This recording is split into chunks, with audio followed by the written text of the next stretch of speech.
Hello, Johnny. Oh, hi. Did you ever receive a talk like about the birds and the bees as a JW? No. No, I did not. That talk was almost. That talk was non existent because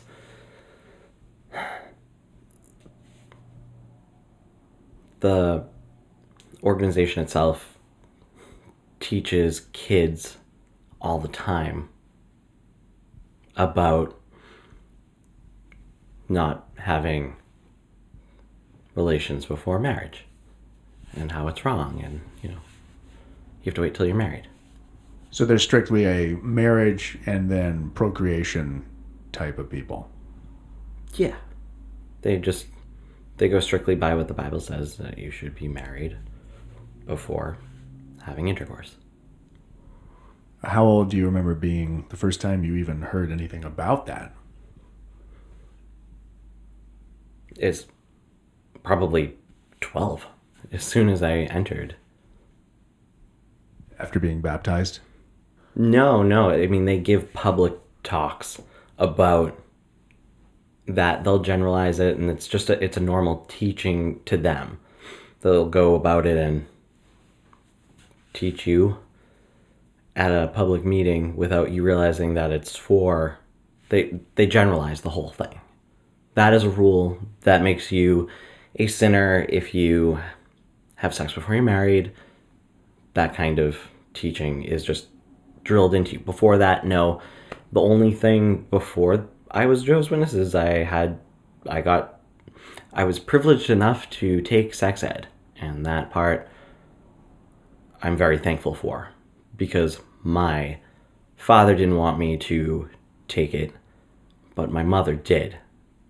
And I'm glad that she was wanting me to take that because she knew I wasn't going to get a personalized talk about the birds and the bees from my father because he already had his own thoughts about me, or maybe he was scared, or who knows what was going through his head. No, I can't even. That's the class that needs a permission slip? Yes. Did you have to have one signed?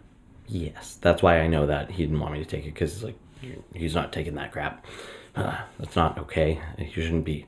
It was a big thing. My mom ended up signing it for me because it was time for the class to happen, and I still didn't give a signed permission slip, and it started to look strange. And I believe that she really wanted me to know how that worked.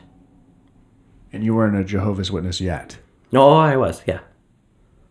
Did you know any? I was new. I was about 12, I think, 13 when you take that course, and they also teach you about wearing deodorant and that kind of stuff. And it was actually a very useful thing that she allowed me to take. So the class doesn't just talk about sex. No, it talks about growth spurts, like what times growth spurts happen. It was a really good class for kids to know about themselves, because kids have a lot of questions, just like I did when I was a kid, and I didn't know. And then that class answered all of them. Did you know any other JWs in that class? No, I think it was frowned upon for a JW kid to be approved to take that class by their parents, but we were so new to it that my mom was a little bit more, I would say, educated or standoffish to the fact that they wouldn't let me be educated on that, so she just did it. Actually, the real fight went, well, are you going to teach him about it? To my dad. He doesn't need to know about it yet. He'll know when it happens. And that's a long time ago for me. That's how it went in my head. But I think that that's how that went. Did you know anyone else that abstained from that class? I can't say offhand because it was all during the transitioning of becoming one. So it wasn't even apparent in my head. Do they speak about it, intercourse or the frowning upon it before marriage, is that just a part of regular sermons? As in, do they just talk about it at Kingdom Halls without you even expecting it? Exactly. That could be a topic in a magazine or something that you're studying. It could be at a book study. It could be at a Sunday meeting. It could be at a Tuesday meeting. It could be just they incorporate it in a way that you don't even realize that it's being taught to you. So on a Sunday, the whole conversation could be about abstinence. Sundays were strange. It went from Sundays were always cut in half. So what they did for the first part, I think it started at 9, 10, 11. They did scripture reading out of the Bible. And then the other half was 11 to 12:31. They went over each part of a Watchtower magazine that came from the Watchtower or the organization. And what you did is you read a paragraph. So there would be a reader and there would be a person basically conducting the entire thing. And he would have the person read it and ask the question at the bottom. He'd pick people from the audience to answer that question, which the question's right in the paragraph. So you had to actually spend time before you went to a Sunday meeting studying the Watchtower magazine. There was one different one every month, and you went through and you highlighted the answer to each question. That way you could pick which one that you wanted to get anxiety about. And you were like, this is the short. Well, this is me, actually. I can't talk for everyone. I would pick the shortest one. That was an answer because that would keep me in good standing. And I was like, oh, that's 5 words. I can do that. I can hold a microphone and say 5 words and be shaky. And, that was me. But if you had a Watchtower magazine on a Sunday and it didn't have highlighter marks in it, it looked like you didn't study. So when I learned what I had to do to get by, and I knew I needed to spend more time working and doing homework, that I didn't have time for this anymore, I realized that all I had to do to stay in good standing was just use a highlighter and highlight a sentence in each paragraph. And whoever I sat next to, it didn't matter if they turned around, they would look. They would turn around and look right at your magazine, see if it was highlighted or underlined, because that meant you didn't study. But at least you could just highlight one sentence. You don't have to read it, because it's a paragraph, and they ask a question about a paragraph. They don't call on you unless you raise your hand. So you're quizzed on the material. Yeah. Well, you're more pressured into giving a comment.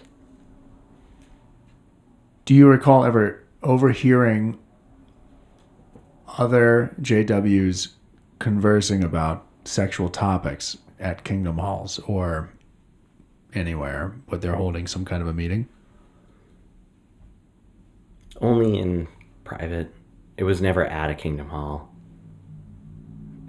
After each meeting, there was about... I hate that I forget this, but there's a word for it. You were also frowned upon for leaving right after the meeting because you want to spend time with your brothers and sisters. So you would spend about 20 minutes after the service was over, the meeting itself, and you would talk with people and you would associate with them. It was good association because you're with your brothers and sisters. But it was always only positive talk. Anything that was borderline not okay was always kept very quiet. I mean, it never got like that. The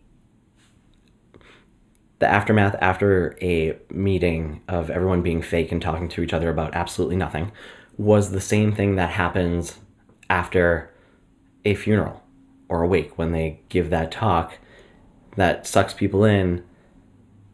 Has nothing to do with the dead person over there. But that's what it feels like. Everyone's just associating with everyone. It's almost a happy party thing, but it's not.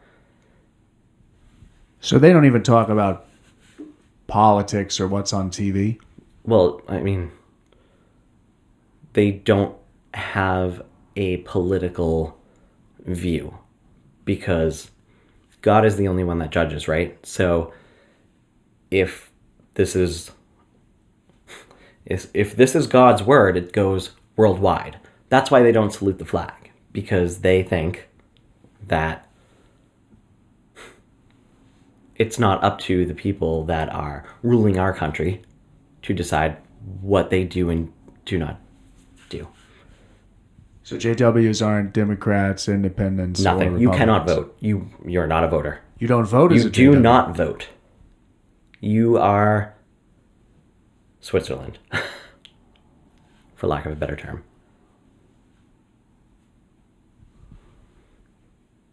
God is your only ruler. What does a JW rant about?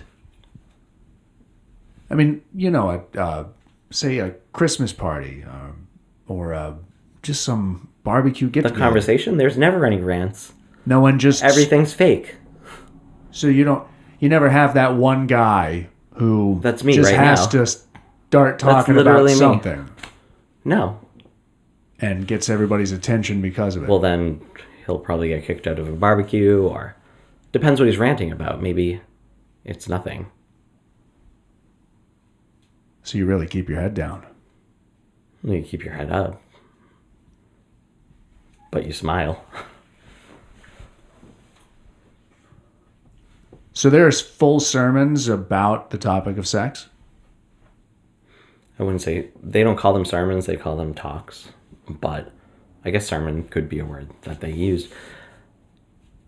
Yeah, it gets more and more awkward. And sometimes when there's a lot of stuff happening in a specific kingdom hall where there is sex before marriage happening, which happens all the time because we're all human, out of nowhere, people would talk, oh, great, tonight's the sex talk. Because word would get out because one elder is now practicing his talk for that night, and then it gets accidentally leaked that this is what the talk is going to be about. Oh, great, maybe I'm not going to go tonight. Maybe I don't feel well. So there's external motivation when they have those conversations or they have those talks. Yeah. They don't have the talks on that subject because they thought of it on their own. It's usually to do with internal conflict or internal whispers. If there's no internal conflict, it will happen. I think, once again, I don't know this for sure, but it does happen once every 3 months. I don't know if it's once every 2 months. It was so long ago. But if there isn't anything happening in that kingdom hall, it will get inserted in there eventually. So that you know, every meeting that you go to is teaching you how you should and should not act. Is there any statistic you know of that indicates that Jehovah's Witnesses have more teenage pregnancies maybe than others? There seems to be an idea that abstinence doesn't work. I don't know of any instances, because when it comes down to it, people are going to do what they want to do, especially youth or kids. It's who we are. It's our chemistry. It's our makeup. That is who we are. And it's such a strong feeling to want to be with someone else sexually as a youth, it's okay. But they teach that it's wrong. So if it gets reported, which is what you're supposed to do, that's when those ones get frowned upon, reproved, disfellowshipped, you name it, depending upon how sorry they are or are acting. You're disfellowshipped for premarital sex? Yeah. Did you know anyone that was... Depends on your last name. You could be very, very sorry and maybe just get reproved for it. Depends on your acting skills or your last name.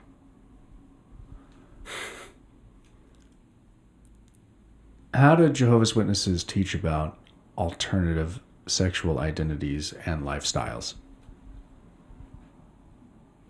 Can you describe alternative? I suppose the more progressive term would be just the LGBTQ Oh, okay. plus community. All right. No.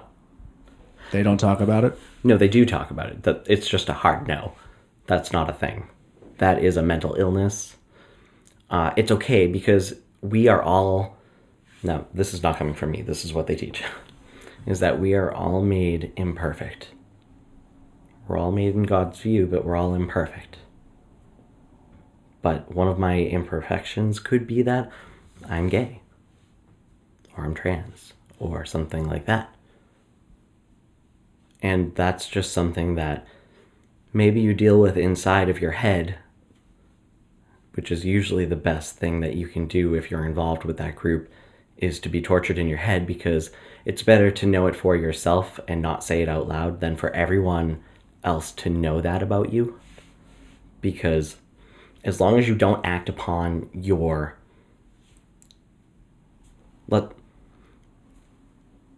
Okay. Clearly, I'm gay. If you don't act upon your homosexual feelings, then you're okay. You're okay. You can be out. You can say that. You can say, I'm gay and that's something that I deal with.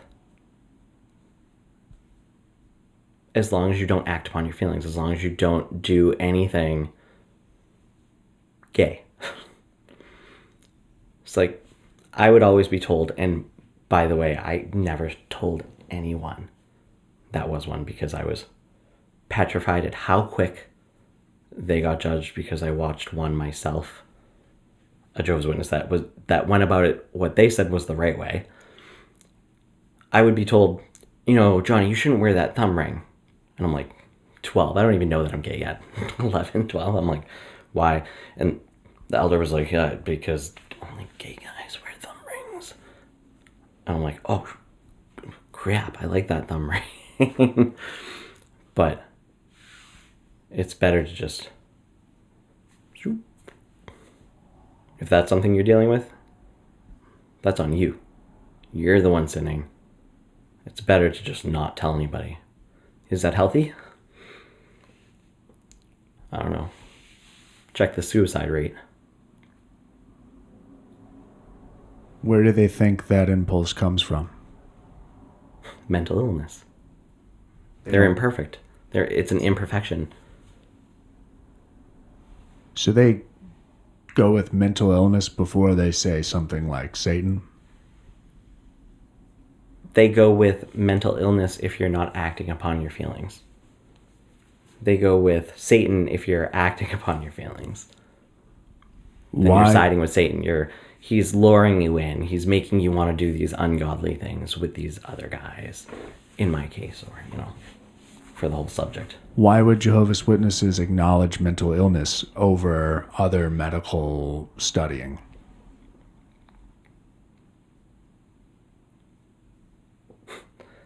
I would like to ask the same question about not getting a blood transfusion. I don't know. I do not know. It's because maybe it was designed by people that wanted everyone to be a certain kind of way. Their way. The people in charge. They wanted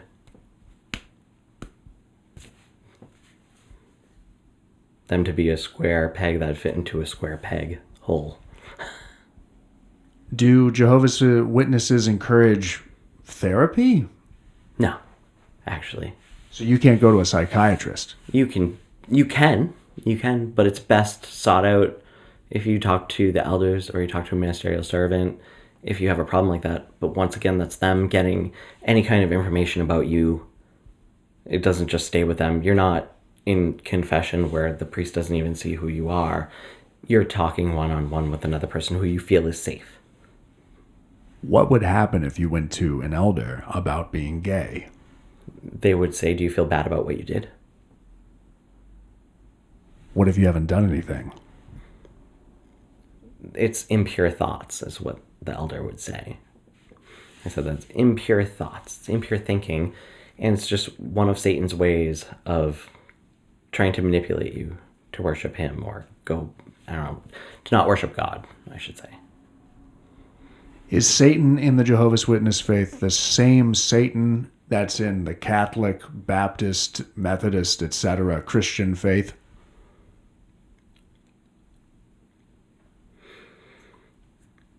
Yes, but also not. He wants as many people to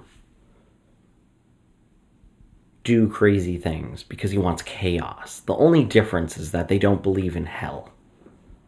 They manipulate the people that are in the congregation to believe that there's no such thing as hell, which could be correct because of the one word that is changed in a scripture but is not changed. And it is basically a burn pile. A never-ending burn pile could be hell. It's another word, I can't think of it right now because I'm on the spot. But that is how they teach about Satan. The difference with Catholic people, or I don't mean just Catholic, a lot of other religions, is that they teach that if you do something wrong, you're going to go live down with Satan, and he's your ruler, and you're going to have to burn in hell. So they don't believe in hell, but they believe in Satan. Correct. Satan, to them, is the same thing in every other religion. They just don't believe that hell is a place that exists. They teach you that you're not going to go to hell. You will. It's almost worse. They teach you that you will cease to exist if you don't get brought back to live in paradise earth. Because even a bad existence, or a sad one, or being, I don't know, pronged with a metal fork for the rest of your life, I don't know, non-life. What's worse than that? Not existing at all. So it's almost a manipulation to make you say, I'd rather live forever in good standing. It's a good way to lure people in by telling them there's no such thing as hell. But there's such a thing as Satan. Correct. In their view. Do you know anyone who was gay that went to the elders about it? Unfortunately, yes. I do. I know of someone. I'm not going to say his name, but I didn't actually know that he was gay at first. I just thought he was really funny and joyous, and every Jehovah's Witness gathering that he was at, he was great. He made people laugh so much. And then after I learned about him, other people be like, I would actually say, I liked him. He was really nice. And then someone would say, you liked him, huh? And I was like, what? What does that mean? I said, yeah, I thought he was... Well, eventually, someone was like, he's gay, right? I was like, oh. Well, I mean, and he's been battling it for quite a while, but he keeps trying to not be gay. But he keeps doing things where he thinks mentally that he should have to talk to the elders about what he did, which they shouldn't even know about what's going on in your personal life, in your bed. That's not something that they should know. But instead they teach that that's what they're supposed to know. That is supposed to be their knowledge. And I watched him. I was friends with him, and I watched him go through a lot with people starting to talk about him, and he had left, and then he came back because that was all he had. It's not the greatest example, but he told me that he had gotten addicted to drugs, and he went through a bad time, and now he was a Jehovah's Witness because I went to his place one time just to visit him with, I think it was his brother, actually, his actual brother, and he was scrubbing the floor. But he wasn't scrubbing the floor, he was like looking in between the wood floor because he had dropped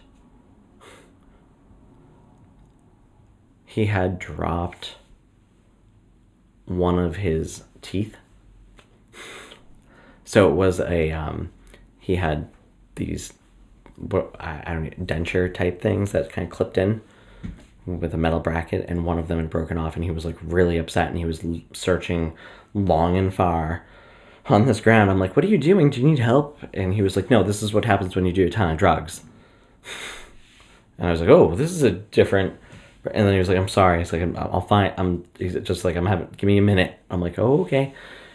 And he was really a good guy, and they put him through a lot of turmoil.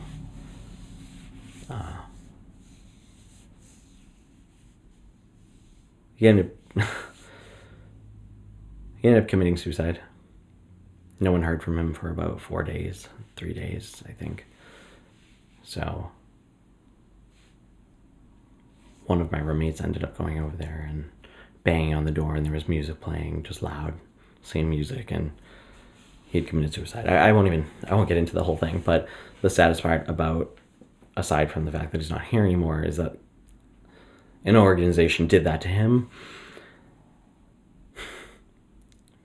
But for his wake and funeral, it wasn't even about him. The whole reason everyone's there, and his family was taught that they should. It was almost like it's a good thing that he doesn't exist anymore. He's happier now.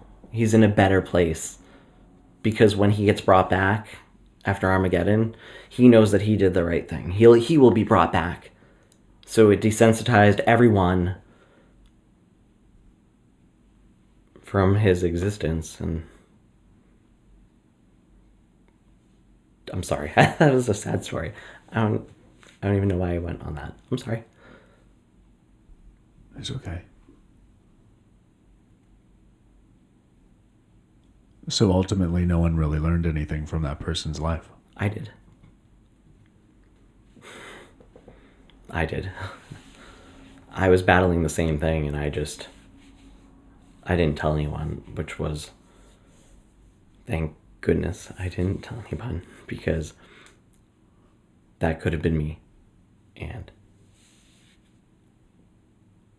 I was like, I'm not going to end up like that. I'm not going to end up like that. That's not me. I'm not going to be badgered all the time from a bunch of unaccepting people. I'm not going to end up dead. I'm not.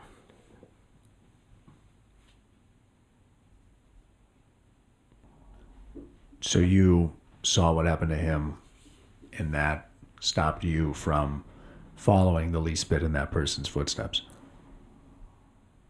How long did you hide it? You never let anyone in that organization know. Correct. I hid it as long as I possibly could. That is what I learned from him. I just never wanted to end up in a situation where I felt that was the only answer, because I knew that wasn't the only answer, and I knew it was just easier to hide it and deal with it on my own. But once I started growing older and my feelings started, I wanted to be in love. I wanted to be loved, and I wanted to love somebody, and I didn't know why. You can't choose who you love. You can't choose how you feel. And love is a feeling. That's just one of those things. It just happens. So I knew that I wasn't cut out for it, and I just didn't want to deal with all of the drama of everyone coming down on me. And I ended up working in an office where someone knew someone that was a Jehovah's Witness, that found out that I was then actually not active anymore. And I was like, oh great, here we go. Here we go. Because I don't know. Chelsea's a funny thing. The girl that found out just wanted some guy that was interested in me and didn't like that, so she took it upon herself, because she knew the Jehovah's Witness background, even though she was known as like the town bicycle. I hate to say that. Wait, is it town pump now or town bicycle? Can you say that? No, I take it back. She was really nice. she decided to go to another person that worked in the office that was in good standing in the Jehovah's Witness community and told them I was gay. And I was like, How old were you? 17. Were you independent? As independent as a 17-year-old could be at the time. But Did you live with your parents? yeah, I didn't want that knowledge to get back to my parents from the organization. I knew it was only a matter of time. It was a matter of days, weeks, whatever, because that girl said something to that other girl, which would then lead to them contacting my parents, and I needed to tell them. I had to tell them because I didn't want it to come from them. It needed to come from me. I don't like it when someone else has to... You hear something else from not the source, and it's... So you were outed for your homosexuality by a female who was jealous that a male was interested in you. Yes. And she took it upon herself to try and ruin your life. Mm-hmm. Because that's the way the organization allows people to operate. Yeah. And it's encouraged. Correct. So people in the faith are encouraged to thwart others for their own benefit. I would say yes. But they don't think about it like that. They're just thought. They're programmed to do that. The person she told was programmed to do the right thing in their perspective. How long did it take until your parents found out? I told them. You told your parents you were gay? Yeah, I told them. Told my mom. And she said, oh, well, you have to tell your father. She didn't really care. She internalized it.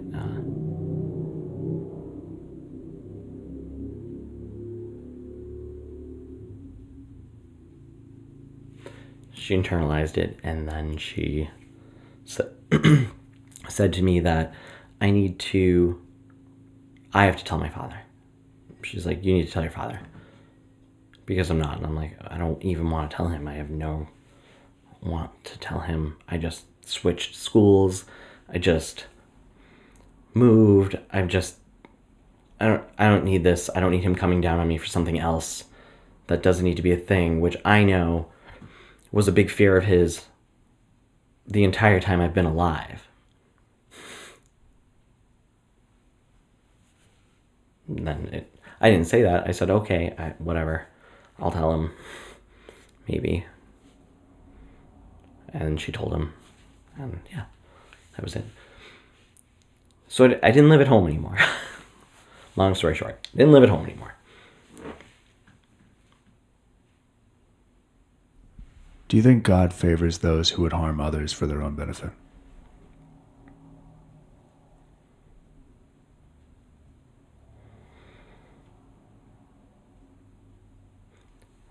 That's a tough question, because if God doesn't think that you're harming someone, they teach you that God thinks you're helping by bringing it to an elder's attention or someone in the congregation. So I don't think that, even though I know that that's what's happening.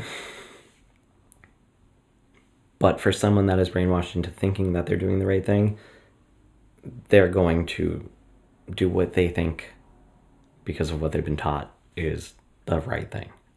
That is the truth.